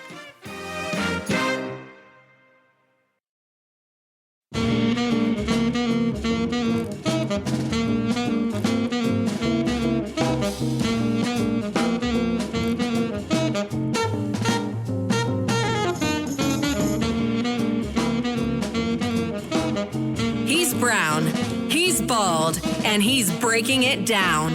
It's America at Night with Rich Valdez. Call now, 833-4-VALDEZ. That's 833-482-5337. 833-4-VALDEZ. That's Valdez with an S. All right, amigos, welcome back. We continue our conversation, and we're going to get to all of your calls, I promise. 833-4-VALDEZ. On Biden and everything else we've talked about tonight. But I would be remiss if I didn't talk about this. And this is something coming out of California. It's a bill that would increase penalties for child sex trafficking and the solicitation of sex from minors. And guess what? It's getting backlash from Democrats. They're saying that it's not fair. It doesn't treat people in the LGBTQ community fairly. Now, activists that were out there promoting, like pro, I don't want to say pro-sex slavery, but in effect, that's what they're doing because they're poo-pooing this bill that makes it more difficult, so they want to make it easier. But they were out there voicing their concerns during a hearing for the State Assembly, their Public Safety Committee last week. The bill is called SB 1414, And they're saying it would disproportionately impact marginalized communities such as those of Black, brown, and LGBTQ individuals. Now, I take exception to this because I fall into the brown category, right? As an American of Puerto Rican heritage, I can tell you that I think I'm brown, literally, and and by the standard of the left. And what's interesting here is I don't care if you make the penalties for child sex trafficking stricter. They're not going to affect me. I don't do child sex trafficking. So that's my point. If you're not involved in that game, what do you care if the penalties get stricter? Let them be as strict as they can be. Nobody should be trafficking children for sex. I think that makes all the sense in the world, but somehow there's debate on this. Listen to this. We believe that SB 1414 takes an overly punitive approach that fails to address the root causes of these issues and will not effectively stop sexual violence. We are particularly concerned that the harsher penalties proposed in this bill will disproportionately impact marginalized communities, especially members of the LGBTQ community, who already suffer from systematic biases within the criminal justice system, particularly when it comes to sexually based offenses. Studies have shown that LGBTQ people, particularly gay and transgendered individuals, are more likely to be charged with sex offenses compared to their heterosexual counterparts. For instance, LGBTQ individuals are 9 times more likely to be charged with sodomy. Measures like SB 1414 lead to higher rates of incarceration, longer sentences, and increased difficulties in finding housing and employment. Today, EBC must strongly oppose Senate Bill 1414. For the reasons I will state, we stand against any punitive measure that perpetuates systemic injustices, and we emphasize instead the need for community-based solutions. We strongly support investments in victim services and programs to provide housing and other alternatives to help people escape trafficking. We are concerned that the harsher penalties contained in this bill will disproportionately impact marginalized communities, particularly Black and brown individuals who already bear the brunt of systemic biases within our criminal justice system. That is Isabella Borgeson. She's an outside policy fellow with the EBC that she mentioned, the Ella Barker Center for Human Rights, acknowledging that, this is going to be difficult for the constituencies that she represents, right? If people from the communities, the aforementioned communities that she mentioned, are being convicted of whatever X, Y, and Z more often than others, is it far-fetched to presume that maybe they're committing those offenses at a higher rate than other people? How dare you, Rich? How could you say that you're being a bigot, racist, xenophobe? No, I'm just trying to do simple math, right? If you tell me that people that are coming across the southern border are having a higher incidence of, head lice, or a higher incidence of COVID, or whatever, some sort of other communicable disease, and it has to do with traveling in caravans and wading across the Rio Grande River and spending time in shelters once you arrive here. If all of those things impact their situation and causes them to be in any of the things I mentioned, whether, close quarters, giving them head lice, being around people, getting them sick, isn't it safe to assume that people coming across the border have a higher rate of incidence of getting sick? Sure. That's all we're doing. We're inferring from the data. And the data suggests X, Y, and Z. Super simple to me. But yet, we've got people that are out there that fight this stuff. They want to fight making penalties difficult or harsher or stiffer for people that want to try and commit crimes like child sex trafficking. Why on earth would you do that? And why on earth would you want your political party associated with that? I wouldn't. As any badge of honor, how many people could really applaud that, saying, man, love the Democrats. They're really sticking up for everybody's, sexual freedom. We don't care how old they are, as long as they do what they want and it feels good, do it. Really, how many people are like that? There's not that many. I've rarely met somebody who takes that approach. Then why on earth are people showing up out of the woodwork to fight a bill like this? I don't know. Beats me. I want your thoughts on that and everything else. We got a full call board. If you're trying to get your call in, There should be a line open in a moment. Right now, we're jam-packed. The phone number is 833-482-5337. I always recommend calling in early. This way, we can get to you before the show ends. Let's go to Andrew, Clinton, Illinois, WHOW. Go right ahead. Good evening again. As always, Mr. Valdez. Mr. Screener asked me to, if I had one word to say to you this evening, what would it be? So I would have to say Barbosa. Regarding, Tell me more. Tell me more. Regarding Joe Biden and it's just I can't imagine anyone really continuing to have any confidence in the man, especially not for another 4-year term. I mean, there's no way the guy can get through possibly even the rest of the next few months before his term ends. The next 6-7 months. So it is beyond me to understand. It's beyond my understanding. And obviously your understanding as well, Mr. Valdez. We're very intellectually inclined individuals. Are we aliens to this planet? Because everybody else seems to be, or maybe it's everybody else that wants to vote for Joe Biden are the aliens. Because I don't understand what anyone would see in the man. I got to tell you, I remember in the 2020 election, the media had done a good job.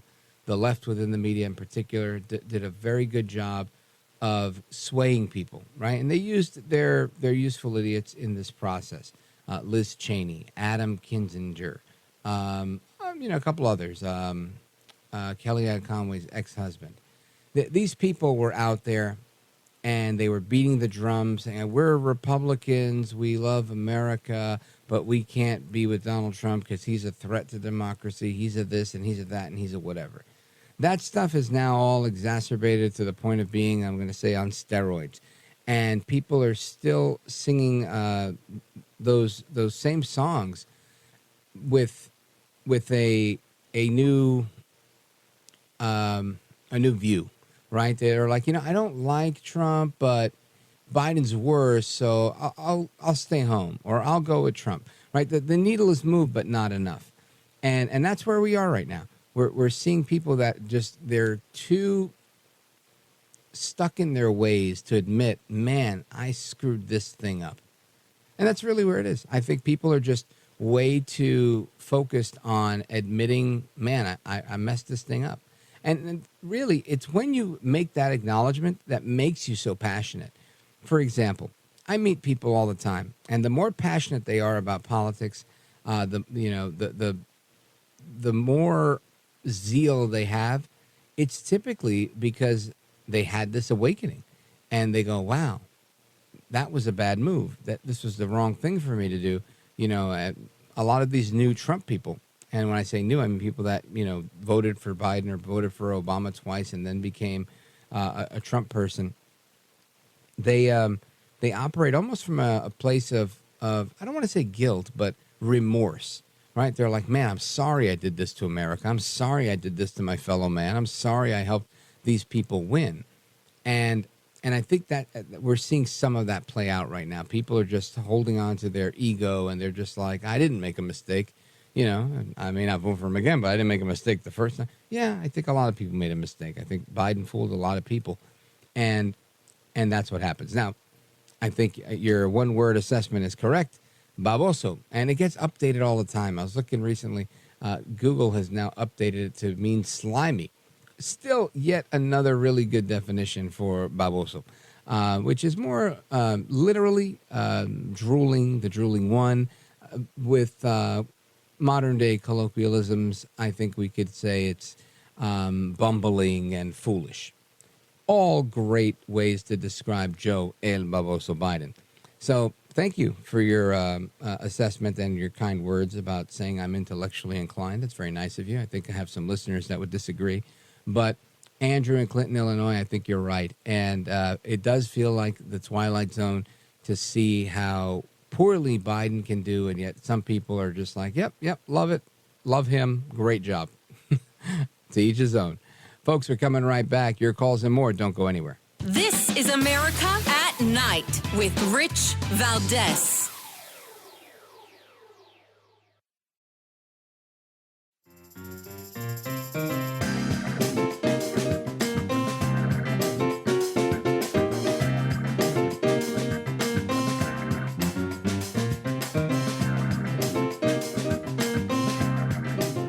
best guests, the best opinions. This is America at Night with Rich Valdez. All right, amigos, welcome back. We continue. The speed round is starting early because we've got an overflow of calls tonight. Americans want to sound off on what is going on.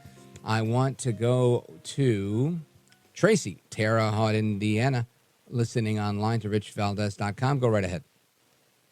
Hey, I just want to say thank you. I won't take up much time because it's a speed round. I just want to say I really appreciate the fact that you let people have their say. You don't shout over them and try to belittle them because their opinion is not your opinion, and that you allow them to have their say, and then you debate with them as opposed to just yell over them and not have the time to give them an opinion, time for their own opinion. So thank you. That was my one word. Oh, well, thank you, Tracy. I count the same as Joe Biden. My one word, thank you. 3 words, JOBS, right? JOBS, that's it. Just 3 letters, JOBS. Oh, I love that. Oh, that's good. Well, thank you for that. I appreciate it. And that's a work in progress. You know, if you would have listened to me when I was a local radio host in New York City, you would have been like, man, this guy's a jerk. So, it's like trading barbs with everybody. Everybody wants to fight all the time. And honestly, coming in as a substitute for Bohannon, there's this whole legend status that he had that I was like, I can't come into this guy's house and sit in his chair and talk on his microphone and treat those people the way the crazy New Yorkers, and I go at it. So I had to really, slow it down and it's nicer. It really is nicer. It's a nicer pace at nighttime. You can have more of a conversation. The segments are a little longer. And there really isn't a show like this elsewhere in radio. So I do appreciate that. And I'm thankful to those who've come before me and, of course, the team that works on the show to help us do this thing that we do every single day. But, yeah, if you listen long enough, you'll catch me being short-tempered and going after somebody. But, that's just how it is sometimes. I'm what's the saying? I'm human. When you cut me, I still bleed red. But I try to give people a chance and let them, dig a little bit of their own grave, give them enough rope to hang themselves, and then we go at it. I appreciate it, Tracy in Terre Haute, Indiana. Thank you, sir, for listening, and I appreciate it. Let's see. We continue. We go to Brad, Champaign, Illinois, listening online as well. Brad, go right ahead. Hey, Rich, thanks for taking my call. I want to say something on the El Bobo-So Biden situation, but first, if I may, real quick, because I know we're stretched for time, caller that an hour ago said Trump didn't have an infrastructure bill. He had a huge infrastructure bill in July 2020, but and according to Wikipedia, highways, airports, UPS hubs, oil pipelines, cybersecurity upgrade, power grid, on and on it went. But it was hampered by congressional Democrats because I think they didn't want him scoring political points right before an election. Yeah, but I remember that. And honestly, the biggest infrastructure it wasn't a bill, but the biggest addition to infrastructure Trump made was building a wall. And there's certain people you can't argue with, right? I enjoy the conversation with our friend from San Francisco, David, because sometimes he brings a really interesting back and forth to it. But sometimes I think when he's reacting to the news too, and it's got to be upsetting for him to be like, oh my gosh, my team is really losing. We're losing it. They're losing their base of power. Most liberals, especially left-leaning liberals, they don't even like Biden to begin with. So to see Biden crashing and burning, they're kind of like, we already knew this. That's why we needed Bernie Sanders. But no, it's Sanders. Healthcare is all right. Right? That's the kind of guy that they want. And they're all upset because none of them wanted Joe Biden. They wanted Bernie Sanders. And he scored the deal and he won. So that's how that goes down. But, Brad, thank you for the call. And thank you for the update on the history of it. July of 2020, El Trumpito. And I do remember that. There was a lot of things that Trump tried to do that we couldn't get through Congress because there was such obstruction going on. And it doesn't surprise me at all, honestly. Big shout out, Brad. Thank you. Folks, I'm going to take a quick pause right here. We're coming right back. We're going to fly through the rest of the calls that we have, and we've got plenty. Don't go anywhere. This is America at Night with Rich Valdez.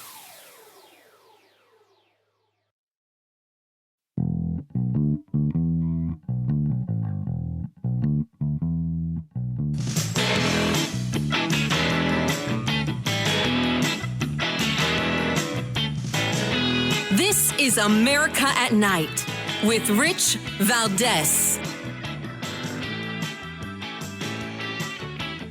All right, folks, it's a speed round. Get straight to it, and let's get them all in. I want to go to Daniel, calling from Missouri City, Texas. Daniel, go right ahead, listening on richvaldez.com. Actually, I'm calling from Brazoria County, Texas, but that's all right, Rich. Perfect. And the reason I'm calling is that while I realize it's a little off topic, but it is 100% endemic of this regime and their destruction of our country. We lost our power at 3:30 Monday morning, and I am still sitting here in the dark and the heat. I have yet to see a single FEMA representative down here. Up until yesterday afternoon, I had not seen a single line truck from the electric company even anywhere around our area. They finally started getting out here, and they're getting some of the poles replaced, but we're still without power. The only thing we're hearing down here is that CenterPoint Energy is so proud of themselves for getting power back to 1.2 million Houstonians, but yet we were where the eye of the storm came through. Yeah, this is not the first time we've seen it, but it's high time that we put some investment into the infrastructure in Texas because it's very hot, and yet we keep having the same problems. And Joe Biden's one to talk about the Green New Deal and infrastructure, et cetera, et cetera. And you're right, all talk, no action. Daniel, I wish you the best. Try to stay cool. Godspeed to you, sir. Missouri County, Texas. Connor, calling from Lewis, Delaware. What are Joe Biden's neighbors? Connor, go right ahead. Hey, Rich. My one word for your screener was unprecedented. And I have seen this kind of level of infighting on a Republican side for many years, maybe even a little bit different than what the Democrats are doing. But right now, there's very unprecedented infighting within the Democratic Party, and I want to hear your thoughts about that. 100%. I at least as long as I've been alive, and that's not that long, but I'm 46, I can tell you that I've never seen a sitting president get pushed out like this. George W. Bush didn't get reelected, but nobody was pushing him out. This is, I don't remember how it went for Carter. I think that was around the time I was born. So I can tell you, I've never seen anything like this. And I would love for Biden to step aside. If I were advising him, I'd say, listen, take the win. Take the win. It's not a loss. It's a win. You get to coronate the first black woman president. Who's cooler than you, Joe Biden? But I don't think he's taking the bait. Big shout out to Paul in Boise, Paul in Zanesville, Jim in Chicago, Diane in Chicago. Thank you, America, for putting up with me for another night. I can't wait to do it again with you tomorrow. Hasta la próxima. Take care. Good night. And God bless you, America. God willing, I'll do it again mañana.